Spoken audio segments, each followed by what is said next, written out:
Uma dos desertos que nós experimentamos como seres humanos ao longo da nossa vida é o deserto do abandono. O deserto do abandono. Talvez esse não seja um deserto que a gente experimente com frequência, talvez não seja um deserto que você tenha experimentado ainda, mas é uma realidade que está presente na vida de muitas pessoas. Por exemplo, há cerca de 8 milhões de crianças abandonadas no Brasil. Não sei se você sabia disso. Esse número é um número assustador. Cerca de 8 milhões de crianças abandonadas no Brasil, das quais 2 milhões vivem nas ruas. 2 milhões vivem nas ruas. Talvez números assim façam com que a gente tenha uma percepção, né, do abandono como algo muito distante da gente. Mas existem algumas outras formas de abandono. Por exemplo, o abandono familiar, quando um cônjuge deixa a casa, deixa o lar. Talvez isso já se torne uma realidade um pouquinho mais próxima, né, de você. Talvez você tenha na sua história, na sua casa, na sua família, já vivenciado uma experiência assim, né? Alguém que simplesmente abandonou, né, a família, foi embora, deixou tudo para trás.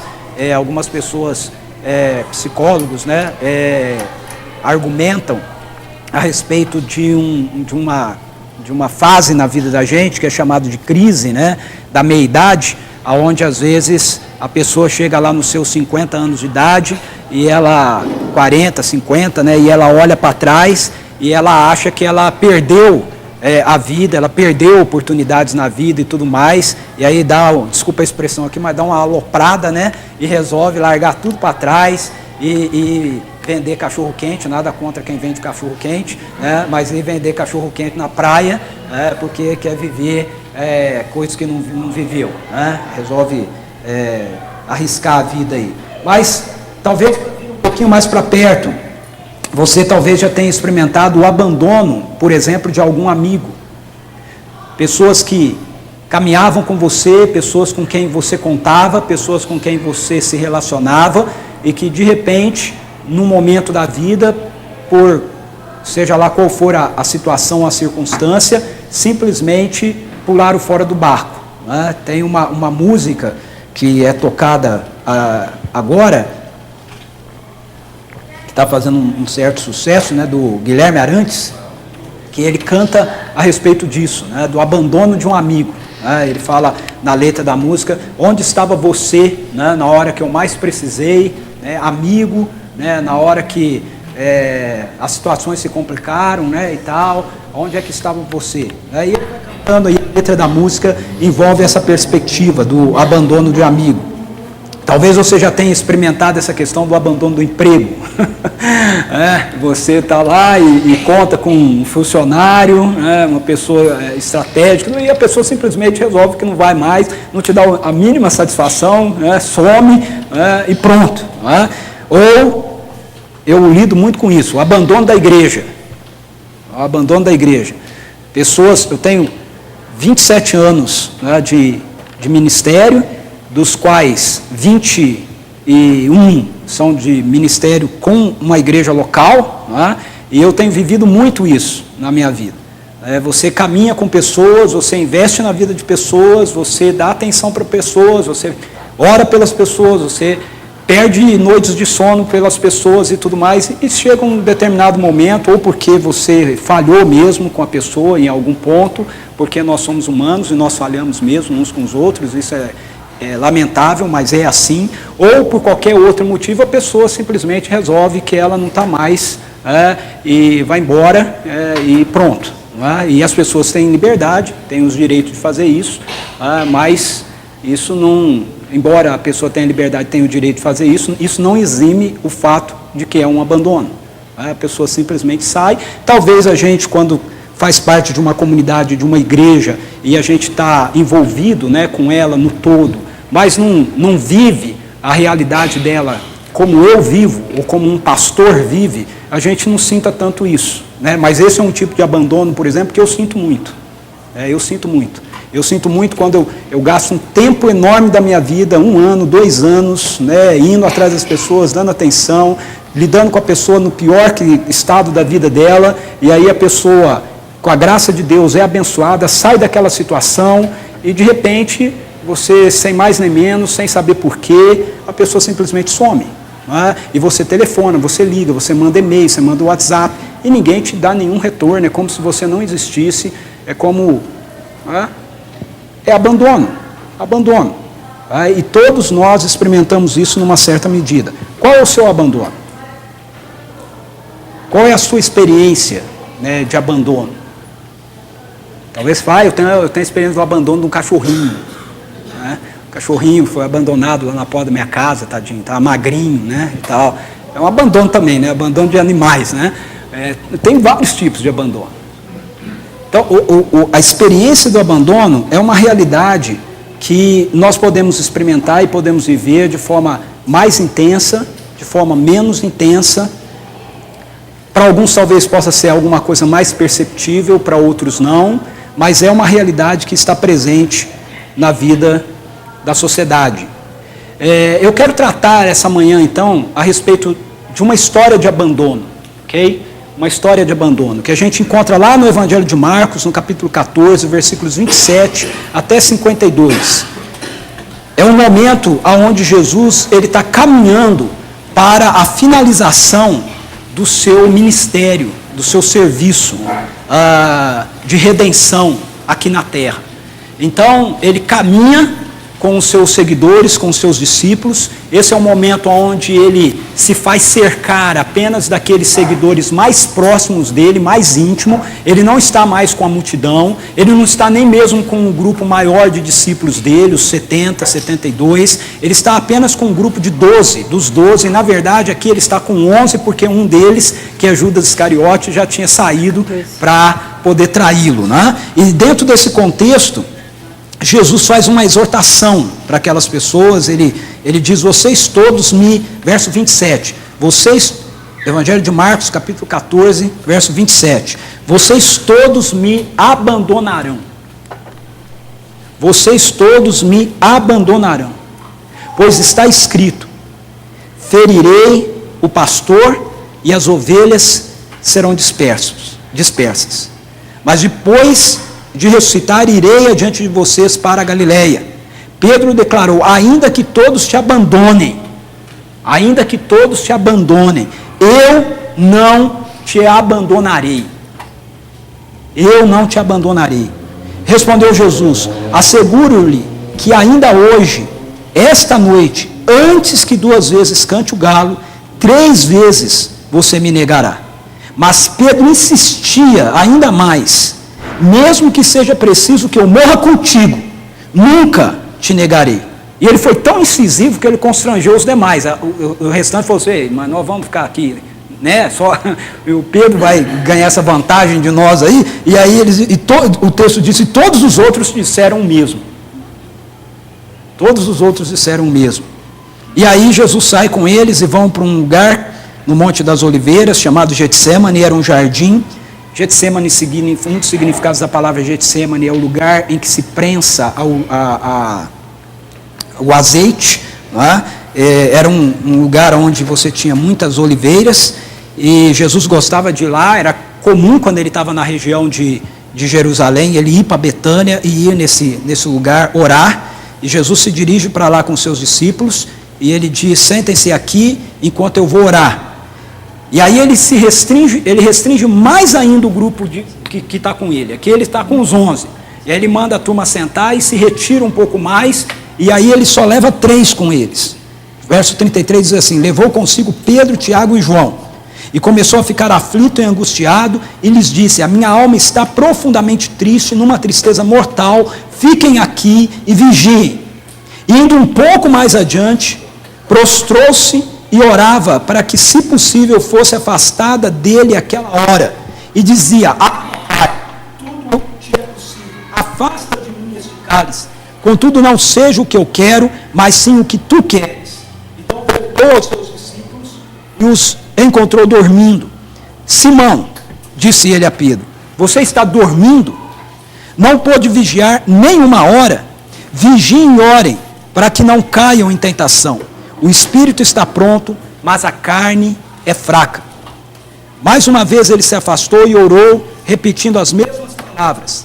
Quando voltou de novo, os encontrou dormindo, porque os seus olhos estavam pesados. Eles não sabiam o que lhe dizer.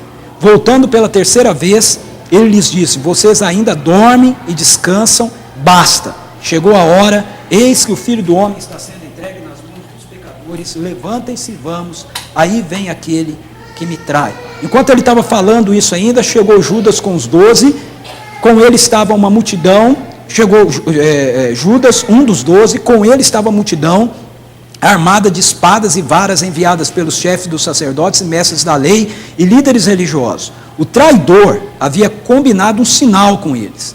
Aquele a quem eu saudar com um beijo é ele. Prendam-no e levem-no em segurança. Dirigindo-se imediatamente a Jesus, Judas disse, mestre, e o beijou.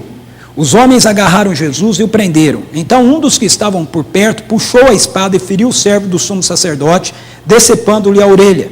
Disse Jesus, estou eu chefiando alguma rebelião para que vocês venham me prender com espadas e varas? Todos os dias eu estive com vocês ensinando no templo e vocês não me prenderam, mas as escrituras precisam ser cumpridas. Então todos o abandonaram e fugiram. Um jovem vestido apenas de lençol de linho estava seguindo Jesus quando tentaram prendê-lo. Ele fugiu nu, deixando o lençol para trás. Então veja, essa é uma história de abandono. Essa é uma história onde Jesus ele se encontra caminhando para o desfecho do seu ministério, da sua missão, no que diz respeito à perspectiva da redenção que ele veio exercer em favor da humanidade, e ele leva para estar consigo apenas aquelas pessoas que eram mais íntimas dele. Ele não levou o grupo maior de discípulos, ele não estava mais com a multidão, ele não levou o grupo maior de discípulos dele, o grupo lá de 70, 72, ele levou consigo apenas os 11, que eram aqueles que estavam mais próximos deles, mais íntimo dele, aqueles que haviam por 3 anos andado com ele, dormido no mesmo lugar que Jesus havia dormido, comido no mesmo lugar que Jesus havia comido. Era aquele grupo de pessoas que, se Jesus fosse convidado para um lugar, você tinha que levar o resto do grupo com ele, porque ele não se separava daquele pessoal. E aí ele chega nesse lugar e ele se isola do grupo, mas ele leva os 3 mais próximos dele, aqueles que ele gastava mais tempo com eles, preparando-os. Pedro, Tiago e João são 3 dos discípulos que estão sempre com Jesus em situações que os demais não estavam. Por exemplo, eles estavam com Jesus no Monte da Transfiguração, eles estavam com Jesus quando Jesus ressuscitou a filha de Jairo, e eles estão com Jesus nesse momento, e o texto todo ele é construído em torno dessa perspectiva do abandono, de que Jesus é deixado sozinho, e Jesus avisa-os de que isso iria acontecer, e ele começa a viver esse drama então do abandono. E aí como é que Jesus nos ensina a encontrar Deus em meio aos dramas, né, dos nossos abandonos, do nosso deserto de abandono? Primeiro, mantendo a nossa atenção no propósito de Deus. Veja que os versos 27 e 28, a ênfase de Jesus não recai meramente sobre o que iria acontecer com ele, mas recai sobre a concretização da sua missão, a concretização do propósito de Deus para com a vida dele, porque ele diz assim, vocês todos me abandonarão, pois está escrito, ferirei o pastor e as ovelhas serão dispersas, mas depois de ressuscitar, irei diante de vocês para a Galileia. Veja, Jesus avisa-os, porque ele tem consciência daquilo que estava registrado nas Escrituras, ele conhecia o Antigo Testamento, ele sabia tudo aquilo que ele teria que experimentar e viver como o Messias, e ele então cita as Escrituras para aqueles seus seguidores, dizendo, olha, vocês vão me abandonar, esse é o momento onde eu vou ficar sozinho, Esse é um momento onde eu vou ficar sozinho, não porque eu queira estar sozinho, mas porque nenhum de vocês vai ter a coragem de ficar do meu lado. Vocês vão pular do barco, vocês vão embora, vocês não vão responder meu WhatsApp, vocês não vão responder meus e-mails, não adianta eu ligar para vocês, porque vocês não vão me atender, porque está escrito: ferirão o pastor e as ovelhas vão se dispersar. Mas, e esse põe ênfase nesse mas, tá? Mas, porque é aqui que Jesus se segura para tudo aquilo que ele vai passar, para todo o abandono que ele vai viver, para a realidade que ele vai experimentar sozinho naquela cruz, para os dias que ele vai estar abandonado no túmulo, à mercê da morte. O que o segura é esse mas depois de ressuscitar, irei adiante de vocês para a Galileia. Ou seja, Jesus tinha consciência que aquela vida, que aquele momento que ele estava passando na vida, que aquela experiência de abandono que ele iria viver, abandonado pelos seus amigos, abandonado pelos seus seguidores, abandonado pelos seus discípulos, não era a situação final da sua vida. Fazia parte de um propósito maior de Deus para ele. E esse propósito maior de Deus para ele incluía sim passar pela morte, mas incluía também vencer a morte. Vencer a morte. Eu vou me encontrar com vocês depois de ressuscitado na Galileia. É fato que isso não facilitaria o que Jesus teria que experimentar, mas também é fato que isso enche Jesus de esperança em relação a tudo aquilo que ele tinha que experimentar. Ele tem consciência de que ele veio para cumprir os propósitos do Pai, e os propósitos do Pai têm a ver com uma realidade muito maior do que o momento de abandono que ele iria vivenciar naquela hora, naquele exato momento da sua existência, pelos seus discípulos. Há uma série que passa num dos canais aí de televisão, chamada Scandal, passa também na Netflix, né? É uma série que é baseada numa personagem chamada Olivia Pope, e ela tem uma equipe de pessoas, um grupo, né, que, entre aspas, né, não é bem um grupo de advogados, não, é um grupo de pessoas, uma equipe que soluciona problemas, né, no centro de poder americano, né, em Washington, né, D.C. Então ela, com essa sua equipe, ela resolve as situações mais complicadas lá dos políticos e dos figurões, né, de Washington. E ela fez parte da equipe que elegeu o presidente, né, da série. E dentro dessa equipe, quem a leva para essa equipe é esse cara aí, esse é o Cyril. O Cyril, ele é um estrategista político, que na verdade é o cara que coordena, né, todas as ações políticas do governo desse presidente. E essa é a segunda série que eu estou assistindo relacionada a esse negócio de política e tudo mais. Eu estou me convencendo que presidente não manda nada. Alguém que tem uns caras por detrás, né, que, meu amigo, se você tiver o cara errado, você está perdido. Ok? A anterior a essa série que eu assisti, o cara que ficava do lado, que era o articulador, acabou sendo o presidente no lugar, né, do presidente que estava. E essa aqui, o negócio não tá melhor, não. E esse cara, ele tem uma vida assim toda, né, não vem em caso aqui, mas ele tem uma frase num dos momentos que ele está conversando com o Olivia Pope sobre o presidente, porque a questão da série é o seguinte: esse presidente, ele é casado, e essa mulher, a Olivia Pope, que ajuda-o a chegar ao poder, ela é uma excelente estrategista, ela acaba se apaixonando pelo presidente, o presidente por ela, e eles têm um caso. Só que ela sabe que não dá para ficar nesse negócio, porque o presidente precisa presidir o país, né, e ela não pode ficar atrapalhando, né.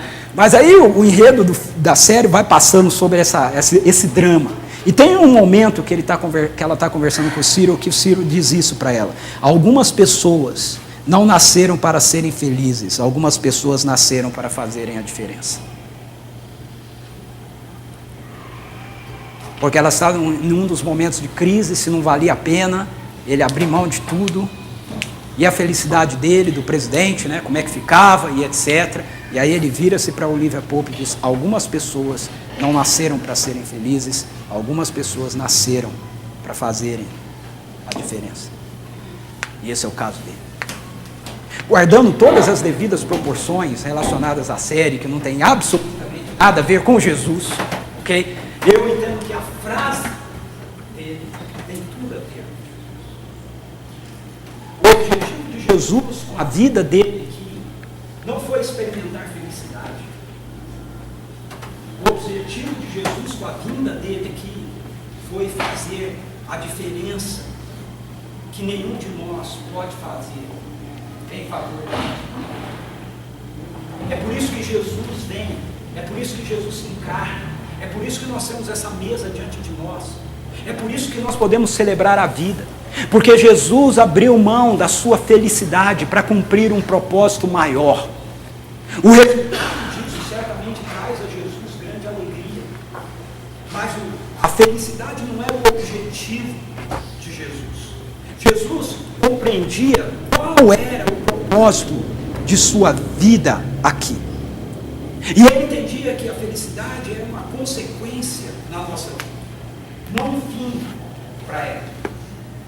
Se eu e você queremos experimentar Deus no deserto do abandono, uma das primeiras coisas que nós precisamos compreender e seguir Jesus nisso é que a vida tem propósitos maiores. A nossa existência tem propósitos maiores do que aquilo que nós sofremos num determinado momento. Propósitos que muitas vezes nós não vamos compreender de imediato, mas são propósitos muito maiores. A nossa existência passa por essa realidade. Então eu e você precisamos compreender essa dimensão. Jesus pode levar o processo de abandono dele adiante pelos seus discípulos por causa do mas eu irei adiante de vocês para Galileia depois de ressuscitar. O meu propósito é maior do que aquilo que nós estamos vivendo aqui. O meu propósito é maior do que eu ter um grupo de pessoas me seguindo. O meu propósito é maior do que eu ter um grupo de discípulos que eu vou estar cuidando. O meu propósito é maior do que eu ser o Messias político de Israel. O meu propósito é ser o vencedor da morte. O meu propósito é ser aquele que vai redimir o mundo e vai reconectá-lo ao meu Pai. Jesus sabia disso. E é isso que enche o seu coração de forças para lidar com a realidade do abandono. Em Hebreus, capítulo 12, versículo 1 e 2, nós lemos o seguinte: portanto, também nós, uma vez que estamos rodeados por tão grande nuvem de testemunhas, livremo-nos de tudo que nos atrapalha e do pecado que nos envolve, e corramos com perseverança a corrida que nos é proposta, tendo os olhos fitos em Jesus, autor e consumador da nossa fé. Ele, pela alegria que lhe fora proposta, suportou a cruz, desprezando a vergonha, e assentou-se à direita do trono de Deus. Nós precisamos olhar para Jesus e entender que o propósito maior de Jesus precisa também ser aquilo que motiva o nosso coração para continuarmos adiante, independente do processo de abandono que nós possamos experimentar na vida. Qual é o propósito de Deus para a nossa vida? Qual é o propósito de Deus para mim e para você? Qual é o propósito de Deus para a humanidade? É tornar-nos a imagem de seu Filho Jesus Cristo, para que então nós sejamos seres humanos completos.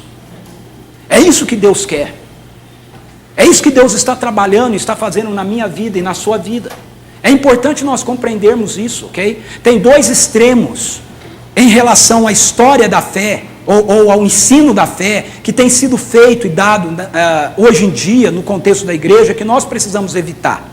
Dois extremos, ok? Um extremo é a ideia de que Deus, os propósitos de Deus para nós é nos fazer pessoas felizes neste mundo. Quando a gente foca esse extremo, veja, eu não estou dizendo para você que Deus não queira que a gente tenha felicidade, momentos de felicidade, ok? Isso faz parte da história, momentos de tristeza, de felicidade. Eu estou falando sobre extremo, ensinos que nos dizem que tudo que Deus está fazendo objetiva fazer com que tenhamos vidas felizes aqui. Então, dentro desse ensino extremo, nós temos a ideia de que nós precisamos ter cada vez mais coisas, nós precisamos ter cada vez mais dinheiro, nós precisamos ter todas as nossas vontades satisfeitas, porque o importante é nós sermos felizes, e nós sermos felizes aqui. Isso é um extremo que hoje em dia é chamado de teologia da prosperidade, que nós precisamos evitar. Não é bíblico. Não é bíblico. Nós vamos ter momentos de felicidades aqui, mas nós também vamos ter momentos de lutas, dificuldades, tribulações aqui. Mas o outro extremo que nós temos que evitar é a ideia de que aquilo que Deus fez tem a ver com nos levar para o céu. Ok? Aquilo que Deus fez através de Jesus Cristo tem a ver com nos levar para o céu. Apenas extremo. Veja, não significa que não passe por essa realidade de nós experimentarmos a dimensão do céu. Mas isso é outro extremo. É a ideia de que tudo que Deus fez, simplesmente fez para que a gente não vá para o inferno e a gente possa ir para o céu, ficar com um vestido branco, túnica branca, com asinha, né, morando numa nuvenzinha, tocando harpa. Veja, não é isso também que as Escrituras nos ensinam.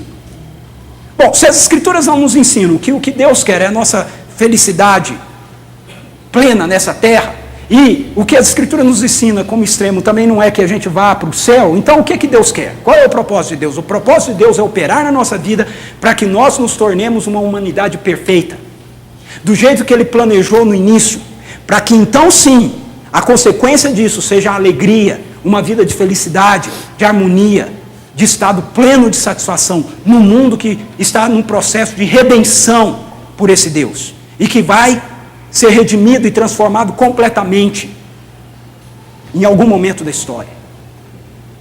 Nós precisamos compreender isso para a gente entender que quando nós experimentamos na caminhada da nossa vida processos de abandono, desertos de abandono, nós não devemos olhar para o momento, mas nós devemos olhar para o propósito.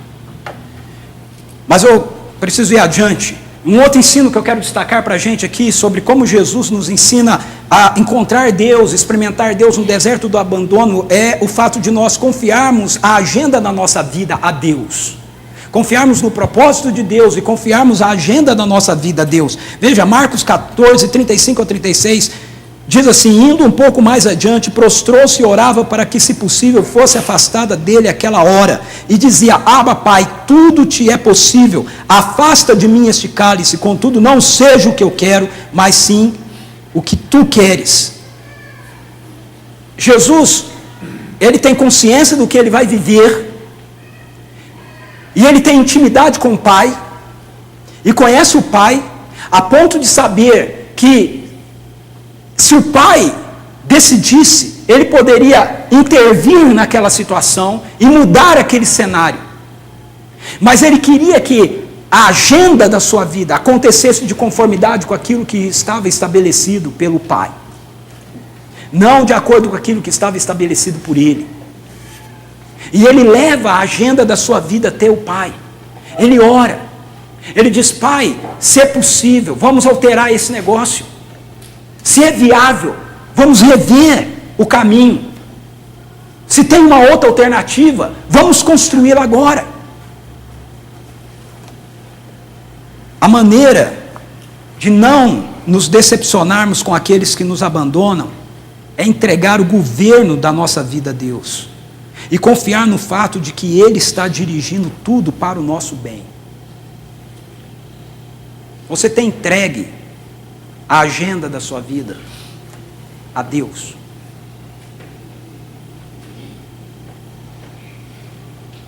Pense bem.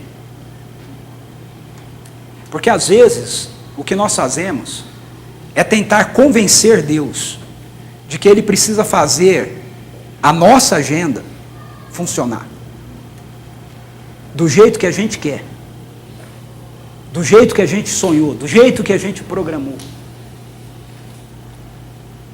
Mas o que Jesus está fazendo aqui é nos ensinar a entregar a agenda da nossa vida nas mãos de Deus, a deixar que Ele tenha o controle, que Ele dite a direção. Eu sei que isso é difícil, eu sei que não é fácil, eu sei disso por experiência própria. Porque muitas vezes eu converso com Deus, eu digo, Deus, esse negócio aqui, do jeito que está acontecendo, não está muito bom. Eu vou dar algumas ideias para o Senhor. Okay? Eu vou te dar algumas sugestões. Talvez o Senhor, assim, não sei, o Senhor tem que governar o universo todo. Então, às vezes o Senhor fica um pouco distraído com as coisas que estão acontecendo na minha vida. Então, quem sabe, se eu te der umas dicas, né, o Senhor não possa pensar nelas.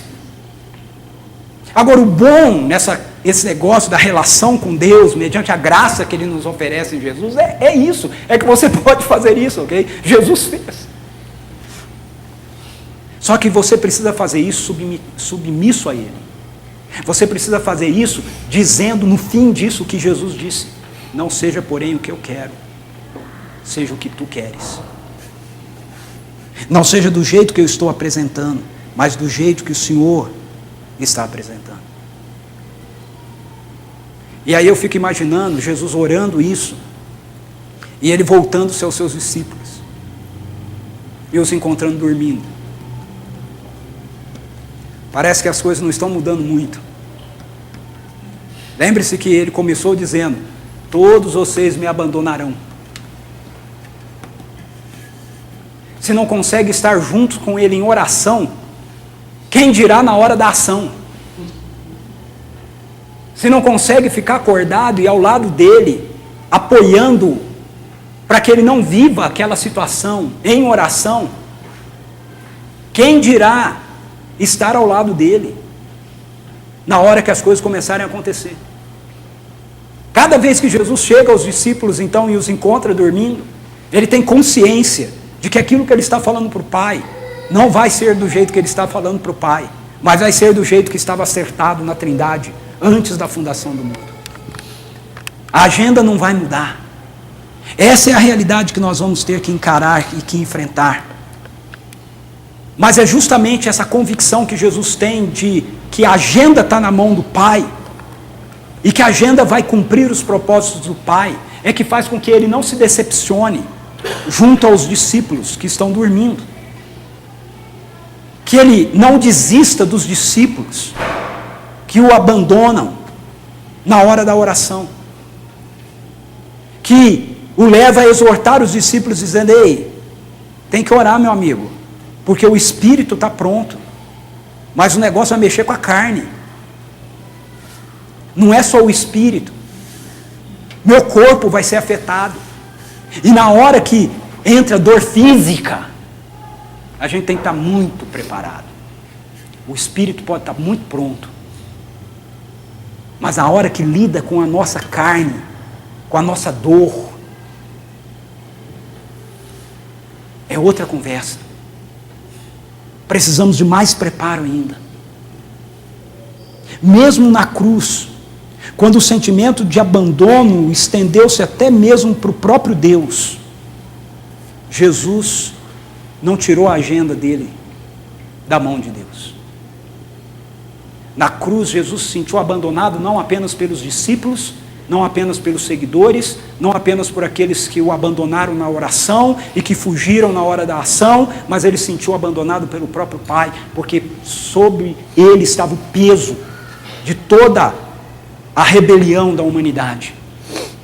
E pela primeira vez em toda a sua vida, em toda a sua eternidade, o Filho não sente a presença do Pai. Pela primeira vez você não vê Jesus chamando Deus de Pai. Pela primeira vez você vê Jesus chamando o Pai de Deus. Mas ainda assim, ele diz, meu Deus. Meu Deus. Meu Deus. Quando nós nos sentimos abandonados, aonde é que nós apresentamos a nossa agenda? Mesmo que não sintamos a presença de Deus, é importante a gente se lembrar que Ele nunca nos abandona. Jesus na cruz não sentia a presença do Pai, a presença de Deus, mas Ele sabia que Deus continuava sendo seu Deus, porque Ele tinha convicção de que Deus jamais, de fato, o abandonaria. Ele não sentia a sua presença, mas de alguma forma Ele sabia que o Pai estava ali. E eu e você não sentimos a presença de Deus muitas vezes, mas nós precisamos manter a nossa agenda diante dele na convicção de que ele nunca nos abandona. Veja esse texto de Isaías 49:15. Haverá mãe que possa esquecer seu bebê, que ainda mama, e não ter compaixão do filho que gerou? Embora ela possa esquecê-lo, eu não me esquecerei de vocês. Isso é Deus falando. Ele usa um exemplo que a gente vai dizer assim, de bate pronto, não, uma mãe não esquece, mas aí de repente a gente para um pouquinho, começa a pensar e fala assim, não, mas tem mãe que abandona o filho, tem mãe que o filho acabou de nascer, larga ele já na lata do lixo, e aí ele diz, ainda que uma mãe faça isso, eu, Deus, não me esqueço de vocês. Quando nós vivemos nosso deserto de abandono, nós não podemos tomar a agenda da nossa vida de volta nas nossas próprias mãos. Nós precisamos manter a agenda da nossa vida nas mãos de Deus. E a gente precisa confiar que, ainda que a gente não perceba a sua presença conosco, Ele está nos conduzindo. Mas o último ensino que eu quero compartilhar com vocês aqui, que eu aprendo nesse texto com Jesus, sobre como lidar com o abandono, com o deserto de abandono, é não desistindo de viver. Não desistindo de viver. Eu gosto dessa expressão que Jesus utiliza-se aí no versículo 42. Levante-se e vamos. Aí vem aquele que me trai. Levante-se e vamos. Aí vem aquele que me trai. Levante-se e vamos para onde? Jesus se levanta e vai ao encontro daquele que vem para traí-lo. Ou, talvez a gente pudesse até dizer, de encontro. Ele bate de frente com a realidade das trevas. Ele diz, esse é o momento das trevas. E eu vim para isso. Ele não se levanta para fugir. Ele não se levanta para esconder-se. Ele levanta-se para levar a vida dele ao encontro do que teria que acontecer com ele. Então isso me ensina que eu não devo, em tempos de abandono, desistir de viver. Muitas pessoas que vivem uma experiência de abandono acabam desistindo da própria vida. O marido vai embora de casa e a mulher desiste de viver e entra num processo contínuo de depressão. Um amigo deixa você pelo caminho e você deixa de viver, deixa de acreditar na possibilidade de novas amizades, de novos relacionamentos, passa a achar que não pode confiar em mais ninguém. Gente desistindo de viver. Mas veja, é melhor que a morte nos encontre vivendo do que vivermos como gente morta. Eu prefiro, apesar de toda a frustração do abandono, continuar acreditando que eu devo investir na vida de pessoas, que eu devo continuar acreditando em pessoas, que eu devo continuar me vulnerabilizando a pessoas, que eu devo continuar acreditando que sim, vale a pena. Ao invés de eu parar com a minha vida e dizer, não, eu não vou fazer isso de novo, porque eu vou sofrer de novo. Eu prefiro continuar acreditando que o caminho de um ministério relacional é o caminho bíblico. E não meramente da construção de um ministério institucional. Risco. Relacionamentos sempre vão implicar em risco. No risco do abandono. Mas Jesus me ensina que vale a pena. Vale a pena encarar a vida.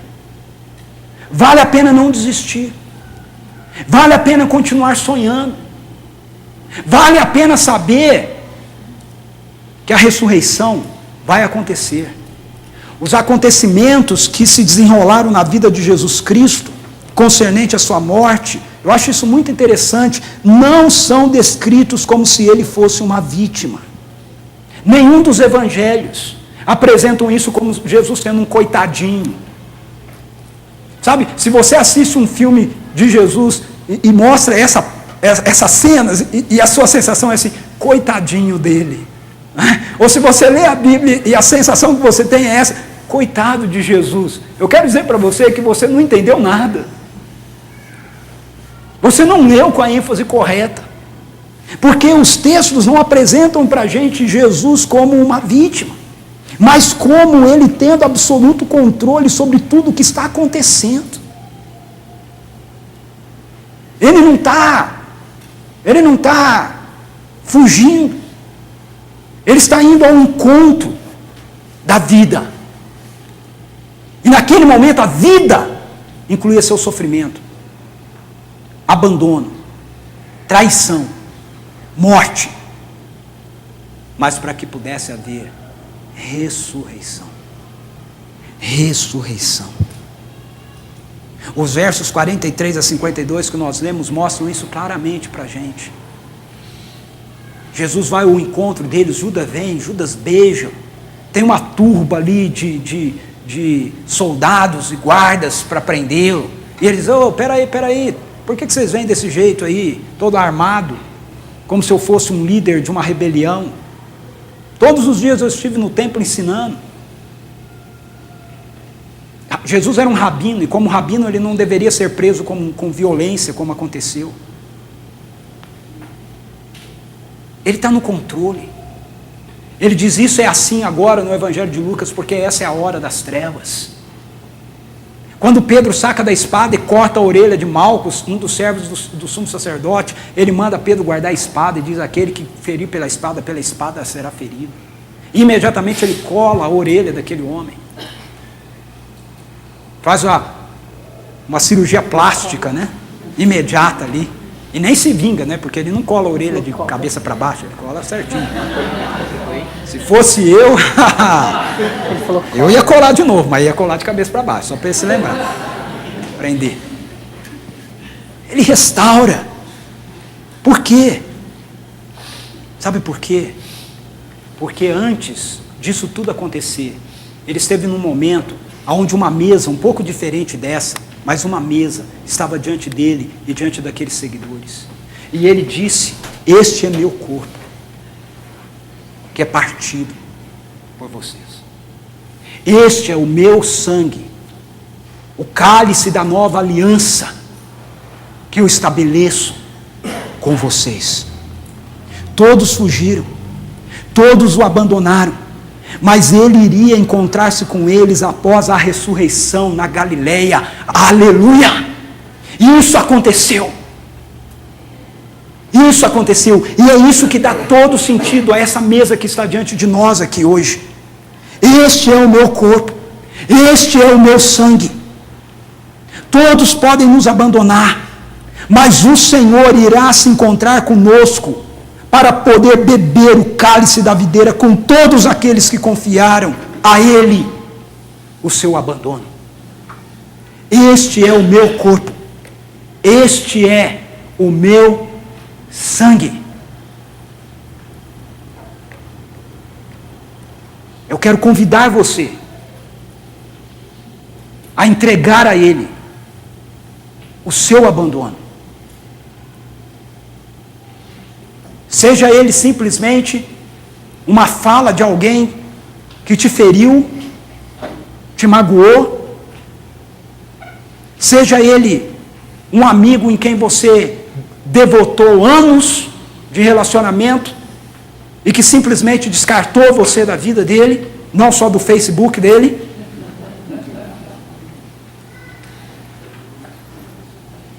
Seja qual for a dimensão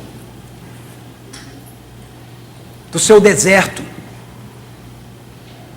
eu quero dizer para você que Jesus não te abandonou.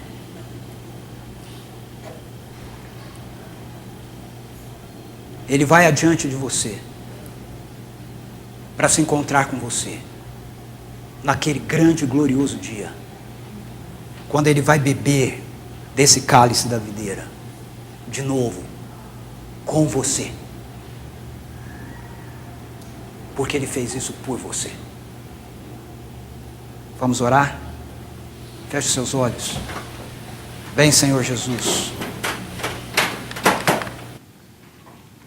O Senhor conhece, ó Deus, a nossa história.